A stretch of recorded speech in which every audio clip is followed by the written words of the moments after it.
समूह का स्वागत है। विश्व हिंदू परिषद की प्रबंध समिति की बैठक 27 और 28 2 दिनों में थी। आज समारोह हुआ।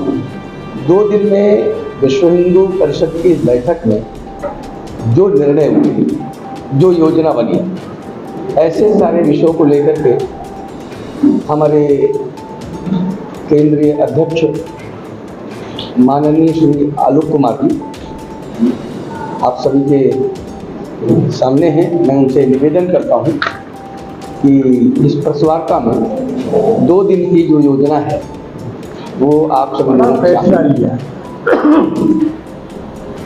दुनिया के बहुत सारे देशों में विश्व हिंदू परिषद काम कर रहा है। जगह जगह से ये मांग उठती है कि हमारे मंदिर के लिए कोई ट्रेंड पुजारी भेजे जिसको पौरोहित्य भी आता हो और पुजारी का काम भी आता हो, जिसका मंत्र बोलने का स्वर ठीक हो, शब्द शुद्ध हो, विधि अच्छी हो, वो अंग्रेजी भी बोल सके, उसको कंप्यूटर्स का भी ज्ञान हो। तो हमने सोचा है कि दोनों जगह के लिए, स्वदेश के लिए भी और भारत के लिए भी, और दोनों कामों के लिए, जो मंदिर का पुजारी है उसके लिए और जो घरों में जाकर पौरोहित्य कराते हैं उनके लिए, हम इस साल से 2 इंस्टीट्यूट्स शुरू करेंगे जिसमें पूरे समाज में से, सब वर्गों जातियों में से जो कोई भी आना चाहेंगे उनको धर्मशास्त्रों की शिक्षा, पूजा की विधियां, मंत्र, यह सब सिखाएंगे। एक छोटा कोर्स करेंगे, शॉर्ट कोर्स 1 महीने का, जो एग्जिस्टिंग पुजारी हैं उनके लिए होगा, और एक किसी यूनिवर्सिटी के साथ मिलकर के 1 साल का कोर्स करेंगे जिसमें एक अधिक जानकारी और सिद्धता देकर के फिर दुनिया के बाहर के हिंदू मंदिरों के लिए भी हम योग्य पुजारी भेज सकेंगे। उनके घरों में होने वाले धार्मिक अनुष्ठानों के लिए योग्य पौरोहित्य करा सकेंगे, और अपने भी देश में जब हम किसी मंदिर में जाएंगे तो हमको ये दुख नहीं होगा कि पैदा होने और मरने दोनों का मंत्र इसने एक से ही बोला है। ये 4 बातें मैं आपको बताना चाहता था अपनी षष्ठी पूर्ति के बारे में, नागरिकता संशोधन कानून के बारे में, अर्चक पुरोहित के बारे में और CAA के बारे में। आपको जो पूछना है, लालच से धर्मांतरण नहीं होना चाहिए, धोखे से नहीं होना चाहिए और भय से नहीं होना चाहिए। तुम्हारे बच्चे को स्कूल में फ्री एडमिशन देंगे या तुम्हारे पिता का मुफ्त इलाज कराएंगे, ये लालच है। डिसेप्शन वो होता है जिसमें घर आके प्रार्थना करेंगे कि जल्दी ठीक हो जाओ, ईसा मसीह की भस्म देते हैं जो पैरासीटामोल का पाउडर होता है। तो लालच, भय और धोखे से होने वाला धर्मांतरण ये अंतरात्मा की आवाज पे नहीं होता। हम इसके खिलाफ कानून सब राज्यों में हो, कठोरता से लागू हो, इसके लिए प्रयत्न करती है। हम उनको पूरा सपोर्ट अवेलेबल करा रहे हैं। तो ये जो 2 साल का कोई जगह मोटा मोटा हमने आइडेंटिफाई कर लिया है। एक हरियाणा में खोलेंगे, एक महाराष्ट्र के विदर्भ के क्षेत्र में खोलेंगे, और हम कोशिश करेंगे कि 3 महीने में ये फंक्शनल हो जाए। तो CAA की बात की आपने, सरकार ने बहुत सारे कानून बनाया तो लंबे अंतराल के बाद इसके नियम पारित करते हैं। नियम पारित करने के बाद भी आज वही स्थिति बनी के साथ होती है। हजारों लोग रहते हैं यहाँ पे, वो टाइम भी क्रॉस हो चुकी है, बट एक मैकेनिज्म इतना इजी नहीं बन पाया है कि वो लोग जा सकते। अभी इतनी कनिष्ठाएं है कि जो पाक स्थापित यहाँ आ गया है तो उसको यहाँ से सहमत हूँ, इसलिए हमने सरकार से मांग की है कि इस प्रक्रिया को सरल बनाया जाए। सरकार हमारी मांग पर विचार कर रही है।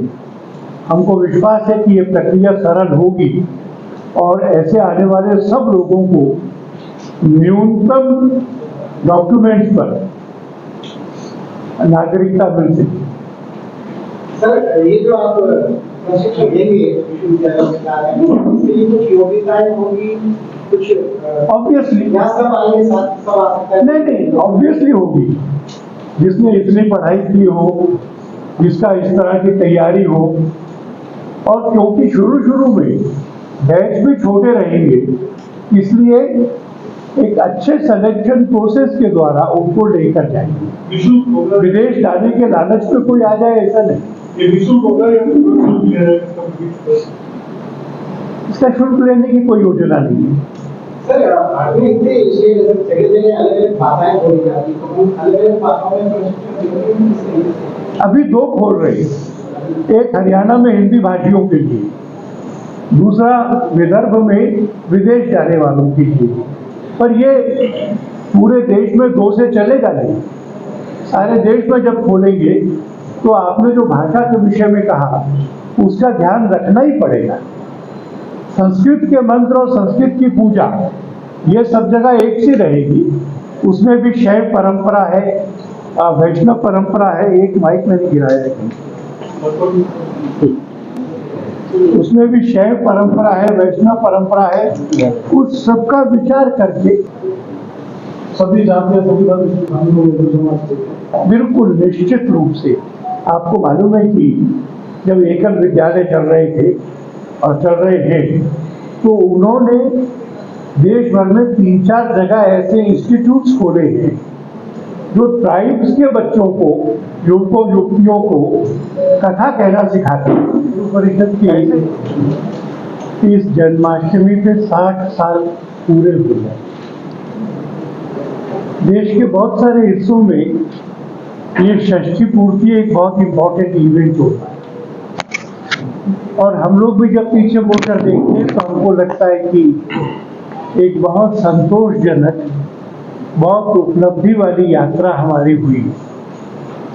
हमने वर्ष भर अपने संगठन को बढ़ाने में लगाया है, और इस बार षष्ठी पूर्ति के अवसर पर देश के प्रत्येक प्रखंड में 9000 प्रखंड हैं, प्रत्येक प्रखंड में एक बड़ा हिंदू सम्मेलन करें। और इसके माध्यम से हमें लगता है कि पूरे देश को, आसेतु हिमाचल, हिंदू समाज को दोबारा विश्व हिंदू परिषद के नज़दीक आने का अवसर मिलेगा। 60 साल की उपलब्धियां बताएंगे, देश भर में हिंदुत्व का वातावरण कैसा बना है, राजनीति में भी हिंदुत्व सेंटर स्टेज पर आया है, राम जी का मंदिर बना है, लोग हिंदू विषय पर आग्रह से बोलते हैं। तो पहला काम तो ये है कि उसको सेलिब्रेट करेंगे, हिंदू जीवन मूल्यों को घर घर तक पहुंचाएंगे, और हमारा जीवन हिंदू जीवन हो इसका प्रयत्न करें। हमने ये रिव्यू किया कि CAA लागू होने के बाद में पाकिस्तान से, बांग्लादेश से, अफगानिस्तान से, म्यांमार से जो हिंदू आए हैं उनकी नागरिकता दिलाने का काम कैसा हो रहा है। जहाँ जहाँ इस तरह के पाकिस्तान से या बाकी जगह के लोग रहते हैं, वहाँ हमने एक परमानेंट कैंप डेवलप किया। दिल्ली में अभी तक 8 किए, और हमको विश्वास है कि आने वाले 2 महीने में ध्यान दे करके ऐसे प्रत्येक शरणार्थी को ढूंढ करके उसके कागज पूरे करा करके उसको नागरिकता दिलाने का काम करें। हमारा और सरकार का असेसमेंट ऐसा है कि ये संख्या 1 करोड़ से ज़्यादा हो सकती है। तो उन सबको नागरिकता भारत की मिल जाए, वो शरणार्थी ना रहे, और वो आत्मसम्मान पूर्वक इस माता के बच्चे और देश के नागरिक हों, इसके लिए हमने सब कार्यकर्ताओं को आह्वान किया है। हमने उत्तर प्रदेश के, उत्तराखंड के और दिल्ली के मुख्यमंत्रियों से प्रार्थना की थी कि जहाँ जहाँ कांवड़ यात्रा निकलती है वहाँ पर जितने भी खाने पीने के दुकानें हैं, रेस्टोरेंट्स हैं, होटल्स हैं, ठेले हैं, उन सबके लिए ये नियम बनाया जाए कि उनको उस ईटरी को चलाने वाले का नाम, कर्मचारियों का नाम और खाना किस तरह का है, वेज है, नॉन वेज है, दोनों है, ये डिस्प्ले करें।